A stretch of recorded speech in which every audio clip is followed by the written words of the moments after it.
رہا ہے، جا رہا ہے، اور امام حسین علیہ السلام دعوت دے رہے ہیں۔ جہاں جہاں سے کاروان گزرا ہے امام نے دعوت دی ہے۔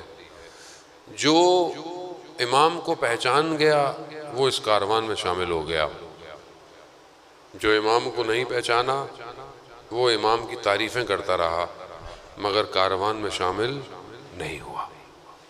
آج کے دور کے اندر بھی یہ مجالس یا عزاداری ہمیں یہی دعوت دے رہی ہے کہ کاروان تیار ہو رہا ہے، اگر تم اپنے اندر ان کوالٹیز، ان ایبلٹیز کو انہینس کرو، پیدا کرو، تو تمہیں بھی کاروان حسینی میں شامل کیا جائے گا۔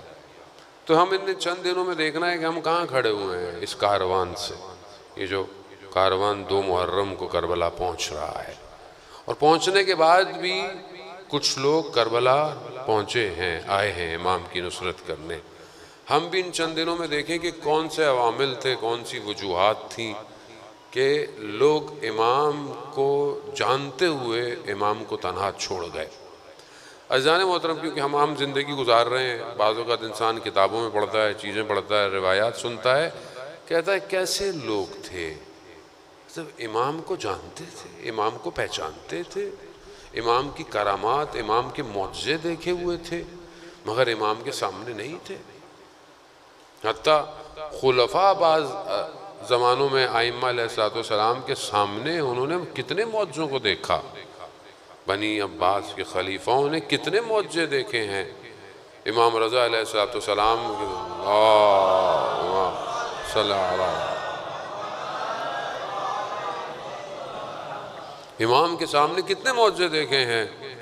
تصویروں سے شیر کا بار آ جانا اور سب کچھ کر لینا، اس کے علاوہ کتنے باقاعدہ ملائکوں کے لشکر تک دکھائے، مگر نہیں مان پائے۔ جانتے رہے کہ یہ حیثیت دشمن پہچانتا ہے، لیکن اس کی سرشت کے اندر دشمنی ہے۔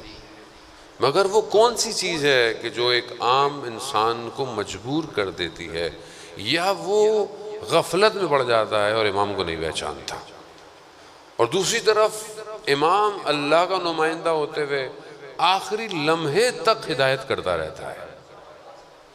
یعنی امام نہیں چاہتا کہ کہ برا کہے، اس کو بد دعا دے، نہ چاہتا ہے۔ کیونکہ نظام الہی کچھ اور ہے، ہمارا نظام کچھ اور ہے۔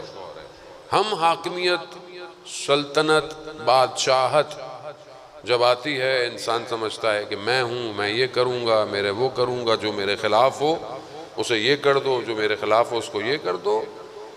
اللہ کا نظام ایسا نہیں ہے۔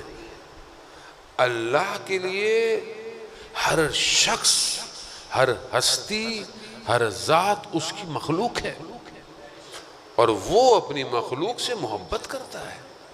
اگر اسے محبت نہ ہوتی تو وہ 1,24,000 کو نہیں بھیجتا۔ اگر اسے محبت نہ ہوتی تو وہ حضرت یوسف کو کنویں سے باہر نہیں نکالتا۔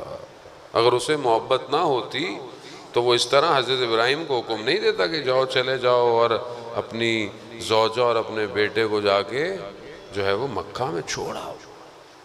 خدا نے حضرت ابراہیم کو امر دیا کہ تم لوگوں کو دعوت کرو حج کی۔ خیارہ ہے میرے پروردگار، یہ تو کوئی ہے ہی نہیں یہاں پہ۔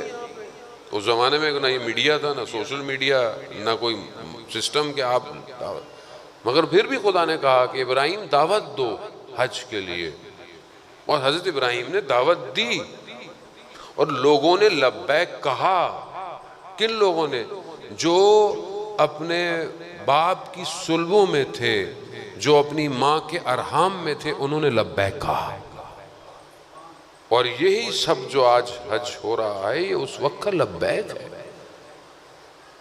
خدا کا امر کچھ اور ہے، خدا کا نظام کچھ اور ہے۔